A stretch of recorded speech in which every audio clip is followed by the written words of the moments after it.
Okay, let's unpack this. We're diving into one of the most foundational, detailed, and maybe often misunderstood institutions in Islamic civilization, marriage, which is known as nikah. And right away, when you approach nikah, you hit this kind of profound duality. It's really not just a civil agreement or, a cultural ceremony. Right. In the source material, it's defined very clearly as a mythic galais.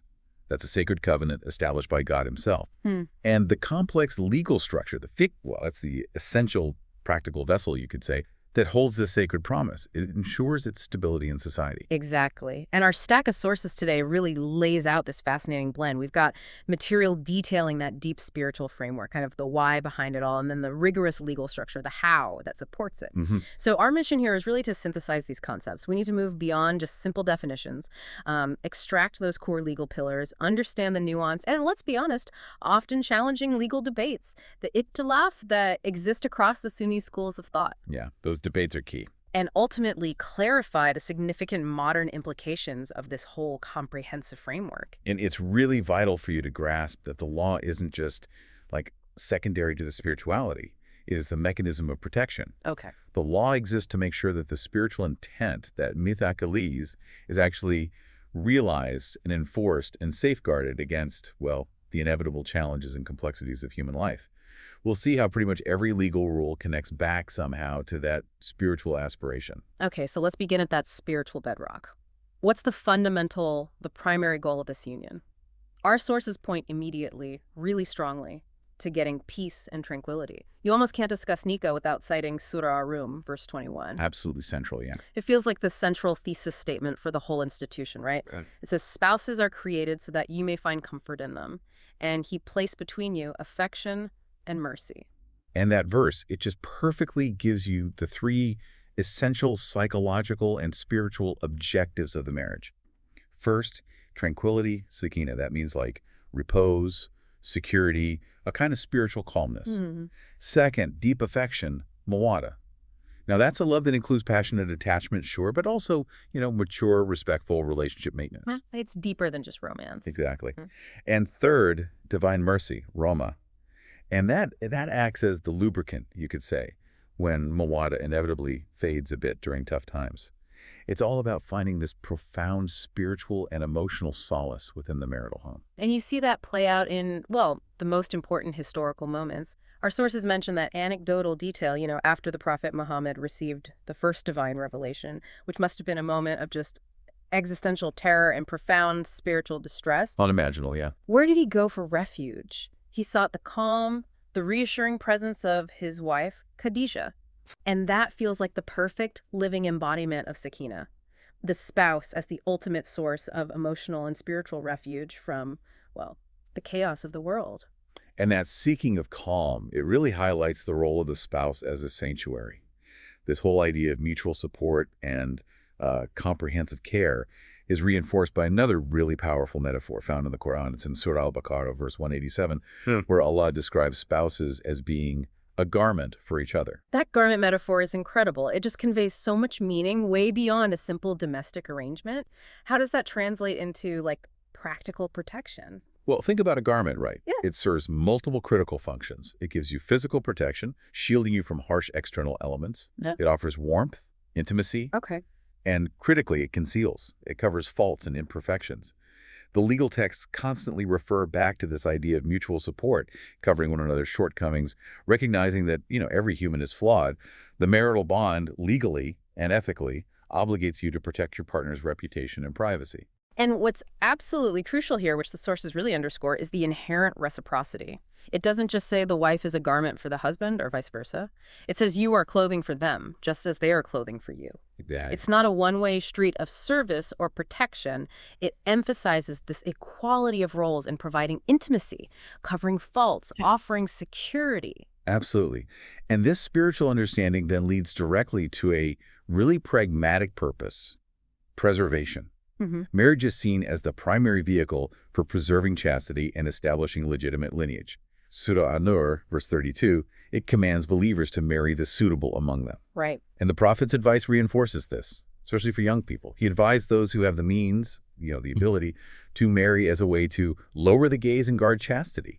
It basically channels natural human desires into a divinely sanctioned, stable, and protective social structure. And this commitment to stability and spirituality, it's reflected even in the guidance given for selection itself. When you're advising someone on choosing a spouse, what are they really supposed to prioritize above everything else? Well, there's that famous prophetic advice, right? Mm, It lays out the 4 common motivations people use when choosing a partner: for her wealth, her lineage, her beauty, or her the religiosity. usual suspects again. Pretty much. But the concluding advice is totally unequivocal. Get the one who is religious and prosper.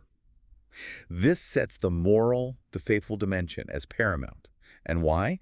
Well, because wealth can disappear, beauty fades, lineage offers no real personal security. Ooh. It's that shared commitment to faith, the shared spiritual path, Mm. that ensures the long-term success of the mythicales and provides that enduring sakina. Okay, so here's where the rubber really meets the road.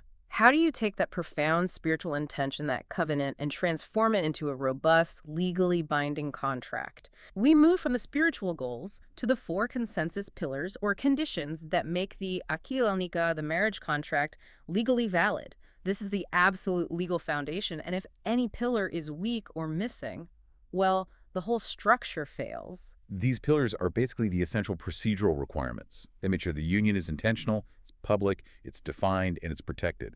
These rules were developed over centuries by jurists specifically to eliminate ambiguity and safeguard the rights of everyone involved. Okay, let's start with pillar 1. Offer and acceptance, ijab and qabul. This feels like the fundamental legal handshake, right? Yes, it is. It has to be mutual, clear, and it has to happen in a single, continuous session. That makes sense. It ensures no time for retraction once the terms are set. But even here, in the seemingly simple act of saying, I agree, the legal schools actually diverge a bit on the required formality. Yes, and this is a really excellent point to bring in that concept of itilaf, the necessary and frankly unavoidable jurisprudential divergence. The sources note that the Hanafi school is famously the most lenient on this point. Oh. They allow a pretty wide range of everyday expressions to signify consent, as long as the intention to marry is clear. So, for example, expressions you might normally use in sales or gifts could actually suffice. Wait, really? They equate it almost to a transactional agreement in terms of language? In terms of the formality of the language, yes, they prioritize the clearly expressed intention over needing rigid, specific wording. But then you have the Hanbali and Shafi'i schools, and they're stricter. Okay. They often require the use of specific, formal Arabic verbs of marriage, like ankatuka, I have married you, or zawashtuka, I have given you in marriage.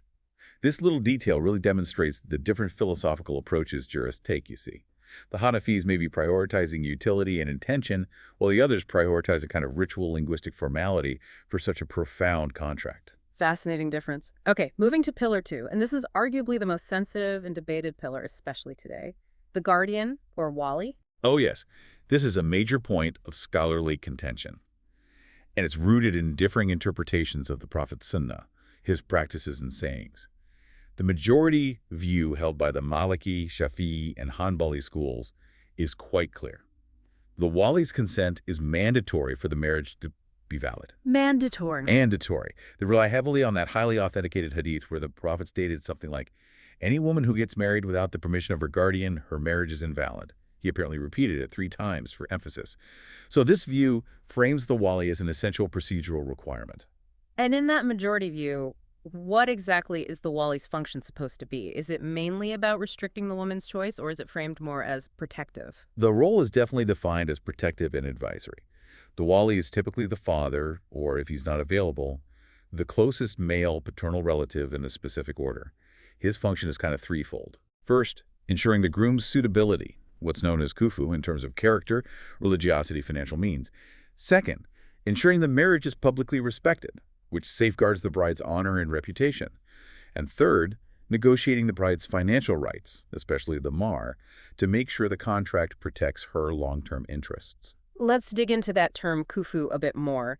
Suitability sounds straightforward, but how do the jurists actually define it legally? What sort of dimensions are we talking about? Right, it's not just, is he a good guy? Jurists spend a huge amount of energy defining kufu. It goes beyond simple piety, though that's important. The standard dimensions considered across the different schools usually include things like lineage, you see, from a respectable family. Yeah. freedom from, say, debilitating legal defects or serious illnesses, wealth, or at least the proven ability to provide the required maintenance, the nafaka, piety, of course, religiosity. And sometimes even profession could be a factor. Now, the schools might prioritize these differently. For instance, a Wali might object, even in a Hanafi court, if the groom, despite being pious, has a radically lower social or financial standing, because they might believe this disparity could cause real hardship for the wife down the line. That really frames the Wali's potential objection as being more about future stability and welfare rather than just present control. But then, how does the Hanafi school stand so distinctly apart on this? How do they justify giving the woman that direct legal capacity to contract her own marriage? The Hanafi school argues for what you could call radical legal autonomy for the sane adult woman. They state she has the full legal capacity, aliyah, to contract her own marriage, without needing a mandatory wali. And their reasoning, they use a powerful legal analogy called qiyas. Analogy to what? Their logic is basically this.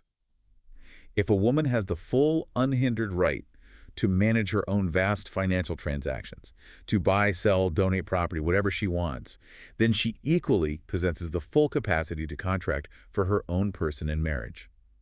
The analogy posits that her control over her personal status is legally equal to her control over her finances. Wow. That is a really profound statement on women's foundational legal status within that particular school of thought. It absolutely is. However, the system isn't without checks and balances, even in the Hanafi view. The Wali still retains the right to object if the groom is demonstrably unsuitable, meaning he's not kufu. So the Wali can still intervene. Yes, but the mechanism is different. The Wali doesn't prevent the contract from being formed initially.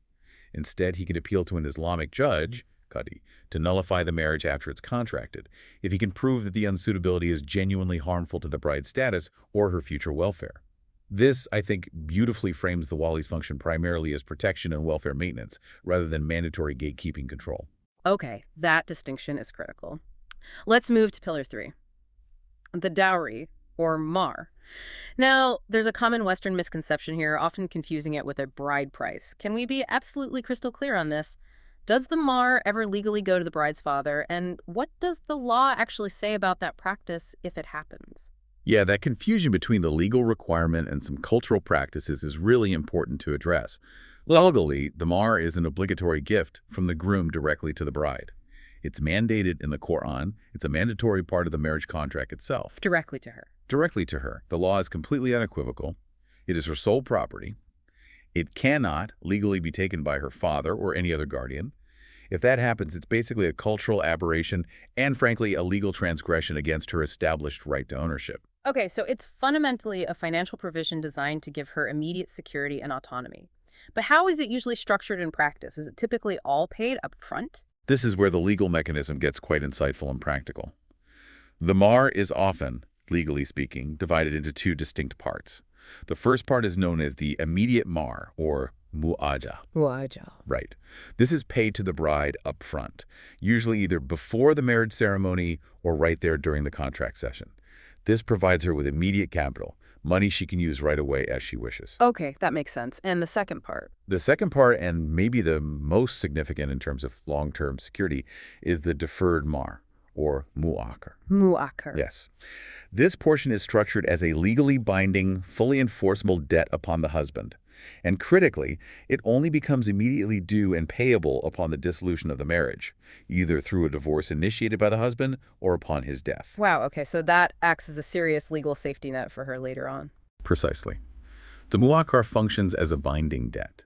It ensures that if the husband divorces his wife, or if she's widowed, she automatically receives a substantial financial settlement and isn't just left destitute or dependent. This mechanism powerfully connects that spiritual concept of ensuring the wife's dignity with rigorous, enforceable financial protection. And talking about the size of the Mahr, we know there's no upper limit mentioned. The Prophet actually emphasized that the easiest dowry is the most blessed one. But we did note those minimum amounts diverge slightly, like the Hanafi minimum of 10 dirhams versus the Maliki 3. Are those minimums still relevant? Those minimums are largely symbolic today, really. They reinforce the principle that the value lies in the commitment the Mahr represents, not necessarily its exact monetary size. The core message is, There must be something tangible given, something real to symbolize the husband's willingness to financially commit, even if, as one hadith mentions, it's just the equivalent of an iron ring. Got it. It's the principle and the act that matters. And finally, Pillar 4, witnesses, shahidain. Why are witnesses mandatory? What's the function of transforming what could be a private agreement into a public contract? The requirement is usually for at least 2 male Muslim witnesses, or alternatively, 1 male and 2 female witnesses. And they all must be known to be trustworthy, sane, and mature adults. Their function is really twofold. Okay. First, publicity. It prevents secret, unverifiable unions, which could damage the social fabric and potentially harm the woman's reputation later on. It makes the marriage a known social fact. Second, and absolutely crucially, it provides legal proof. Proof of the contract itself. Exactly. Yeah. It provides verifiable evidence that the contract actually took place with its specific terms. Our sources really emphasize this as a critical legal and social function. It ensures protection for both spouses, but particularly prevents a scenario where a man might later deny the marriage ever happened, which would leave the wife in a terribly vulnerable position, legally and socially. Okay, so once those 4 pillars of the contract are satisfied, we then have to look at eligibility. Islamic law is extremely meticulous about who you cannot marry. These prohibitions are generally divided into permanent ones and temporary ones. Let's start with the permanent prohibitions, known as maharim. Right. Surah An-Nisa, specifically verses 22 through 24, provides the definitive legal framework here. It breaks down these permanent prohibitions into 3 clear, logical categories that essentially create permanent family-like ties, making marriage impossible. Okay, the first category seems straightforward. Lineage or nasab, that's the list of immediate blood relatives we'd expect. Mothers, daughters, sisters, paternal aunts, maternal aunts, nieces, and so on. Correct. Direct bloodline relatives. The second category is affinity, Syria. Now, this prohibition is created by marriage itself, not blood. How does that work? These include people like the wives of your sons or grandsons, your mother-in-law, and by extension, grandmother-in-law, and also stepdaughters, but only if the marriage with their mother was actually consummated.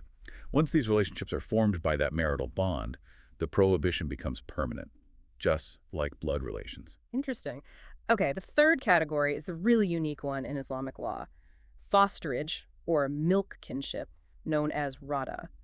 How can the simple act of breastfeeding legally create a permanent mahram relationship, essentially making marriage unlawful down the line? The Quran and the Sunnah of the Prophet's teachings explicitly establish this prohibition.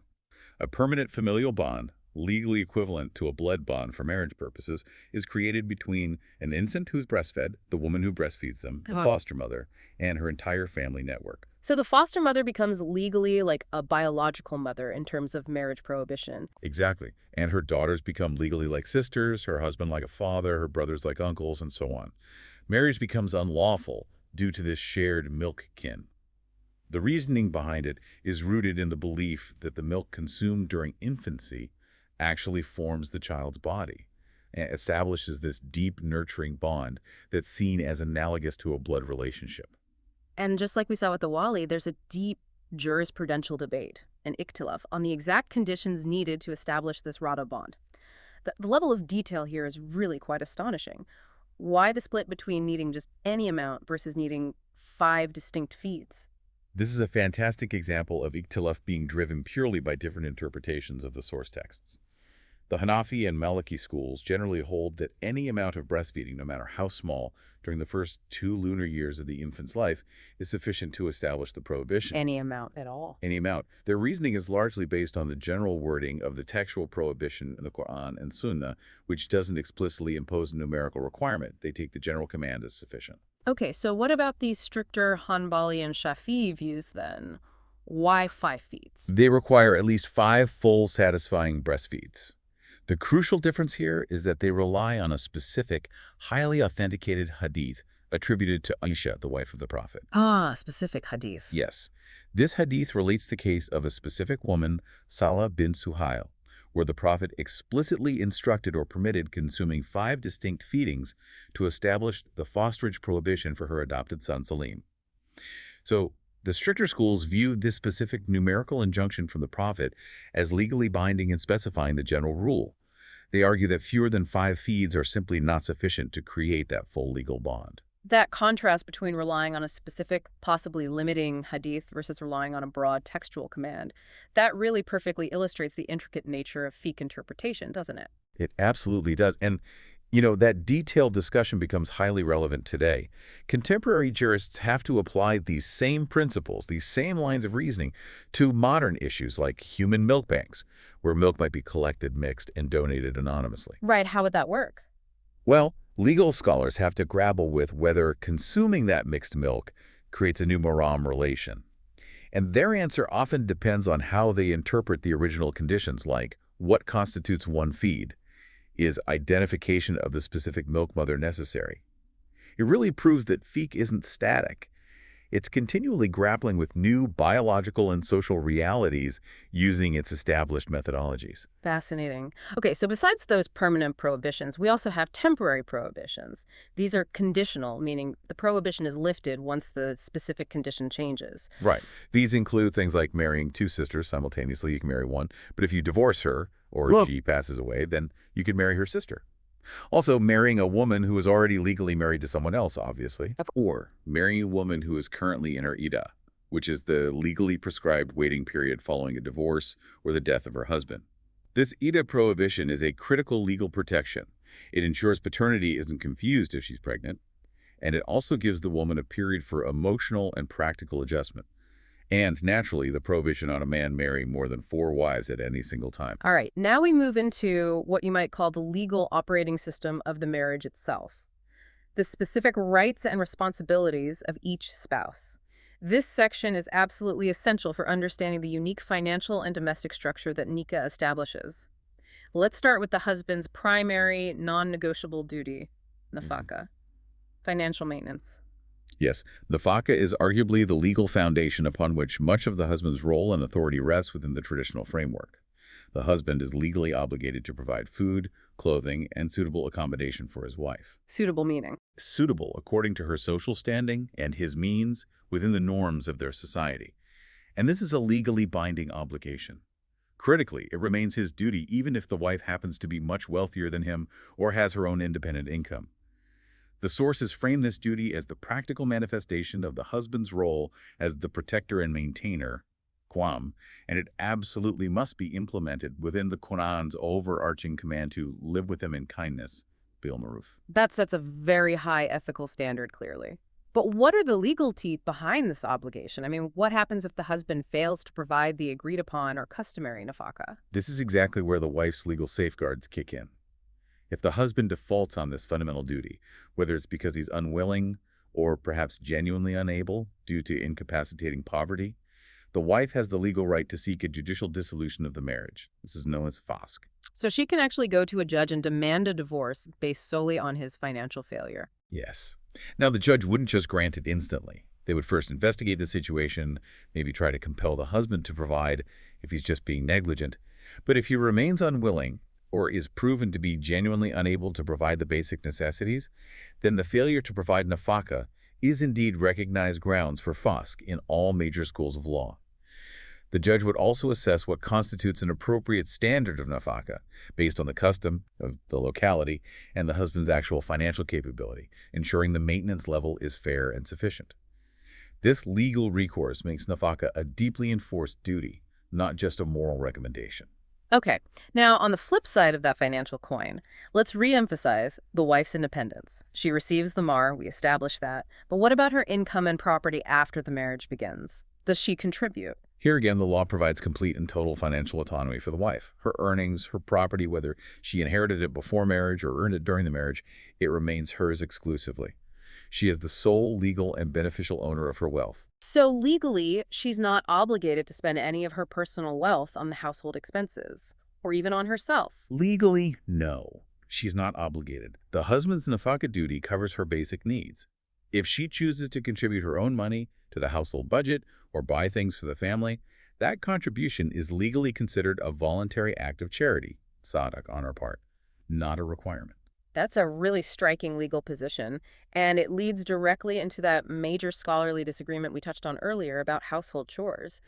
If she's not obligated to spend her money, is she legally obligated to spend her time on domestic duties like cooking and cleaning? And this is a really crucial area of ikhtilaf with huge modern implications. Our sources clearly highlight that a significant body of jurisprudence, found particularly prominently in the Shafi'i school, but also held by other notable jurists across history, argues quite definitively that a wife is not legally obligated to perform most household duties. Not obligated to do cooking, cleaning, or even childcare beyond what's inherently required by just cohabiting. Beyond the absolute basics required for cohabitation itself, yes, that's the position. The argument is that the marriage contract is primarily for companionship and legitimate intimacy, not for domestic service. Wow. So wait, if the law in those schools says she's not obligated, then when she does perform those domestic tasks, cooking meals, cleaning the house, taking care of the children, that's technically considered charitable work, even within her own home. That is precisely the legal implication according to those specific schools of thought. Performing these common domestic duties is deemed a virtuous, charitable act, fuhiyasan, an act of kindness towards her husband and family, but not a mandatory duty imposed by the marriage contract itself. This view is often supported, as you mentioned, by citing the Prophet's own example of actively helping with household chores, mending his own clothes, milking the goat, etc. Right. This legal framework fundamentally challenges that common misconception or perhaps cultural expectation that the wife is essentially contracted as a domestic servant. Instead, it frames her contributions to the home as being based on partnership, affection, or charity. So, if you put those two pieces together, the husband is legally obligated to pay for her full maintenance, nafaka, and the wife, according to these significant legal opinions, is not legally obligated to perform domestic labor. What does that legal structure tell us fundamentally about the nature of the relationship defined by the contract? It strongly defines the relationship at its core legal level as a contract primarily for companionship, mutual emotional support, sakina, mawada, rama, and the legitimization of intimacy and procreation, not as a contract for labor exchange or financial servitude. The husband's primary defined duty is external and financial, sustaining the structure. The wife's contribution beyond companionship is framed as being primarily relational and voluntary, aimed at sustaining the spiritual and emotional atmosphere of the home. This apparent legal imbalance, favoring the wife's financial and domestic autonomy, actually creates a system of potentially profound empowerment for her within the marriage. That's a perspective you don't often hear highlighted. Another powerful legal safeguard mentioned for her dignity is the right to privacy and autonomy regarding where she lives, specifically concerning the husband's extended family. Can you elaborate on that? Yes, absolutely. The wife has a clearly established legal right to live in separate accommodation, known as maskan shari, a legally suitable dwelling, which should be separate from her husband's relatives, his parents, siblings, etc., if she desires it and expresses that need. So she can demand her own place. She has the right to request and be provided with accommodation that ensures her privacy and independence. This right is specifically intended to ensure her comfort, her dignity, and her autonomy. Legally, it should guarantee her a private, self-contained living space. This usually means, at a minimum, a private bedroom that the husband's relatives cannot enter without her permission, and ideally access to her own private kitchen and bathroom facilities separate from the in-laws. That seems like a crucial safeguard against potential oppression or the common conflicts that can arise in shared multi-generational living environments. It is. It legally protects her personal space and reinforces her status as an independent party within the marriage, not merely in addition to the husband's existing family structure. And finally, kind of encompassing all these specific duties and rights are the mutual rights and responsibilities that bind the partnership together on an ethical and relational level. Exactly. Beyond the finances and the housing, these are the shared ethical and relational requirements. Things like the shared right to intimacy and companionship, the mutual obligation to treat each other with kindness, washara bil maruf, respect, and patience. The legal framework also stresses, importantly, the principle of consultation, shura, and shared decision-making within the family. How is that reflected? Well, the Prophet's own example is key here. His documented willingness to listen carefully to and sometimes act upon the nuanced opinions and advice of his wives on matters ranging from the seemingly trivial to issues of significant communal consequence like military strategy or treaty negotiations serves as the ethical template. It sets a standard for mutual respect and genuine consultation being integral to a successful marriage. Okay, so as societies evolve, as new challenges and understandings emerge, Islamic jurisprudence, the fiqh, has mechanisms to adapt. This happens through ijtihad, which is independent legal reasoning by qualified scholars, while always staying anchored to the core texts, the Quran and Sunnah. Let's look at how some classical rulings are being approached or managed today, starting with the often controversial topic of polygyny. Right. The Quran does permit a man to marry up to 4 wives simultaneously. That's explicitly stated. However, the sources consistently stress the extremely stringent condition attached to this permission, the requirement of perfect justice, adl, among the wives. Perfect justice, that sounds difficult. Extremely difficult, maybe impossible for most humans. The verse itself concludes with a powerful warning. But if you fear that you will not be able to maintain justice, then content yourselves with only one. So, many scholars and commentators through history, and certainly today, view that justice clause, which covers not just financial support, but also emotional attention, time allocation, fair treatment, as basically an implicit discouragement of polygyny. That is the dominant interpretation, yes. Given the near impossibility of achieving perfect, equal justice in all aspects between multiple wives, monogamy is widely viewed as the preferred, safer, and more just default position, precisely because it prevents the likely failure to meet that divine mandate of adl. Our sources highlight that many modern Muslim-majority states have reflected this spirit by enacting legislation that imposes strict regulations on polygyny. They've essentially moved it from being a general permission to being an exceptional license, requiring justification and oversight. How exactly are modern states regulating it legally? What kinds of hoops does someone have to jump through? It varies, but common regulations often require judicial permission. A husband usually can't just go out and take a second wife unilaterally anymore. He typically has to apply to a court. Okay. The court will then often require concrete proof of his substantial financial means, demonstrating he can equitably provide full nafaka, housing, food, clothing, for all existing and prospective wives, as well as any children from all unions.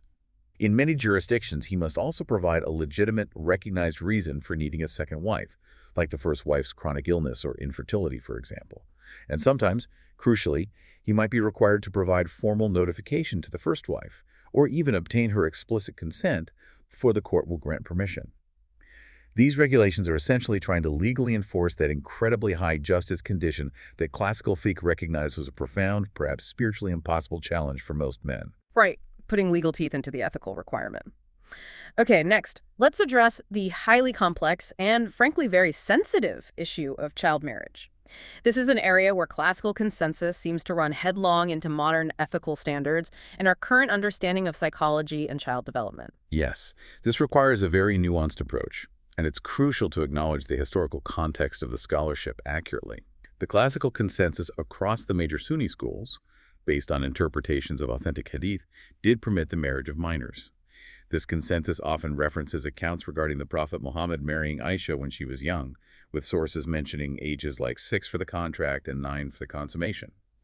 Historically, this was the accepted legal standard, partly because the age of physical maturity, or blue, was the primary determinant of readiness, and social norms were vastly different. Okay, so acknowledging that historical legal fact based on the sources, how do modern jurists and legislative bodies then reconcile that precedent with the now widely recognized psychological, emotional, and physical harm associated with marrying a minor by today's standards? They primarily utilize the higher objectives or the underlying purposes of Islamic law.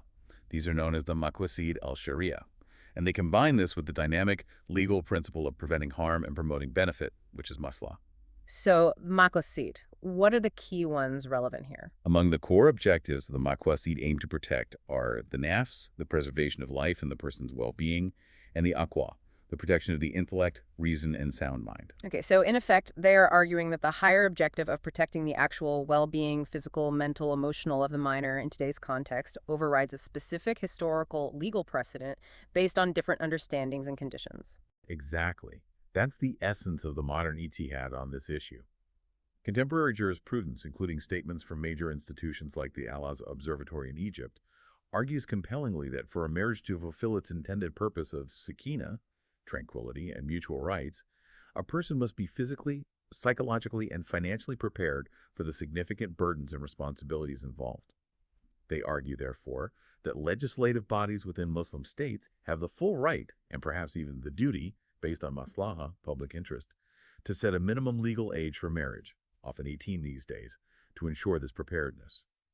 This vividly demonstrates the dynamism of ijtihad, showing how the law can evolve its application to protect welfare and prevent proven harm, without necessarily discarding or denying its foundational texts, but rather reinterpreting their application in light of higher principles and new knowledge. That's a very important example of legal evolution. Finally, let's return to the marriage contract itself and the ability to include additional contractual stipulations or shurit. Can a wife, for instance, proactively include specific clauses in the nikah contract, like guaranteeing her right to work or pursue education, or maybe even granting her a conditional right to initiate divorce? Absolutely. The marriage contract, being fundamentally a contract, AQ, allows for mutually agreed upon stipulations to be added. These can grant the wife or husband, though usually discussed for the wife, specific rights or impose certain conditions that might not be inherently included in the standard boilerplate contract. The legal validity and enforceability of these added stipulations is, yet again, a fascinating point of diversity, or itzlaf, among the schools. And it's a really crucial tool for potentially enhancing women's autonomy within the marriage framework. Okay, so what's the major difference in how the schools treat these added clauses? Who accepts them most readily? The Hanbali school is generally considered to grant the most recognition and enforceability to these kinds of stipulations. They tend to follow the broad principle that Muslims are bound by their conditions. Al-Muslimun ala shurutihim. As long as the condition doesn't contradict the fundamental tenet of Islamic law, like making something forbidden permissible. So, in the Hanbali view, if a husband agrees to a condition, say, he explicitly promises in the contract not to prevent her from continuing her university education or pursuing her career, and then later he violates that condition. Then, according to the strong Hanbali opinion, the wife would have the legal right to seek dissolution of the marriage through judicial fasq. His breach of the agreed-upon condition essentially gives her an exit ramp. This provides significant contractual leverage and real enforcement power for the wife regarding pre-agreed terms. That's quite powerful. And what about the other major schools? Are they less accepting? The other major schools, the Maliki, Hanafi, and Shafi'i, tend to be somewhat more cautious or restrictive regarding the types of stipulations they consider valid and enforceable. They might consider certain clauses, particularly those perceived as fundamentally challenging the husband's legally defined authority or core marital rights, like, for example, a condition stating he cannot travel without her permission, or maybe a condition that prevents him from exercising his theoretical right to marry another wife, as potentially void or batil. So the clause itself might be thrown out, but the marriage remains valid. Generally, yes. While the specific problematic clause might be considered void and unenforceable, the underlying marriage contract itself usually remains valid. This deep discussion and disagreement over stipulations really highlights that constant tension within fixed jurisprudence. The balancing act between upholding individual autonomy and contractual freedom versus preserving the traditionally defined roles, rights, and authorities within the marital structure. Tag outro. So after all this detail, what does this all mean for you as someone maybe thinking about marriage or already married or just trying to understand the system? We've seen that nikah isn't simple. It's a deeply sophisticated framework. It clearly demands spiritual depth, that idea of the mythic galis, the sacred covenant. But importantly, it's rigorously supported by detailed, legally binding safeguards and practical mechanisms for resolution when things go wrong. Yeah, I think our analysis today really yields maybe 4 core takeaways for how you can understand and maybe leverage this system effectively. First, and maybe most importantly, prioritize that spiritual foundation. Aligning with the prophetic advice we discussed, choosing a partner based primarily on piety, din, and good character, akhlaq, is really the non-negotiable bedrock for achieving that long-term sakina. Right, start with the why. Second, ensure you fulfill all the legal pillars with rigor and clarity. This means ensuring there's clear, unambiguous, intentional consent from both parties. It means understanding and respecting the role of the Wali guardian in line with the jurisdiction's dominant scholarly view or legal requirement. And crucially, securing the obligatory Mahr, especially thinking carefully about structuring the deferred portion, the muakhir, as a genuine long-term financial safety net. And finally, ensuring the public presence of trustworthy witnesses to validate the contract. Don't skip the formalities, they exist for protection. Third takeaway. Formalize the contract with specific stipulations. Sure. You can actually leverage the robust support found in interpretations like the Hanbali school and in more progressive contemporary readings to include clauses that proactively protect the wife's right to work, her right to continue education, or perhaps even outline specific conditions under which she might have the right to initiate divorce, talaq tafawud, or through fasq.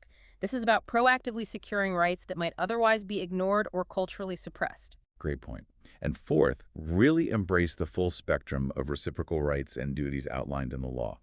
Husbands absolutely must fulfill that non-negotiable duty of nafaka with kindness, sufficiency, and genuine respect for the wife's dignity. And wives should fully understand and, frankly, utilize their powerful, legally guaranteed financial independence and autonomy. See yourselves as equal partners collaborating within this defined structure. Which brings us back, I think, to a final thought for you to maybe chew on after this deep dive. Yes, when you really consider the core legal structure of the Islamic marital contract, a structure that legally mandates the husband's complete financial provision, nafaka, potentially under threat of judicial dissolution if he fails, and simultaneously views the wife's domestic labor, according to significant schools of thought, as non-mandatory and legally charitable. Well, it fundamentally defines the relationship structure at a legal level as potentially far more financially and physically autonomous for the woman than is often culturally perceived or It's practiced. a powerful reframing. It really is. This profound legal empowerment inherently frames her contribution to the home, whether financial or domestic, as one fundamentally based on partnership, choice, and maybe charity, Isan, rather than obligation or servitude. And that definition of marriage, rooted in legal texts themselves, is absolutely worth exploring further in its social implications and potential for empowerment today.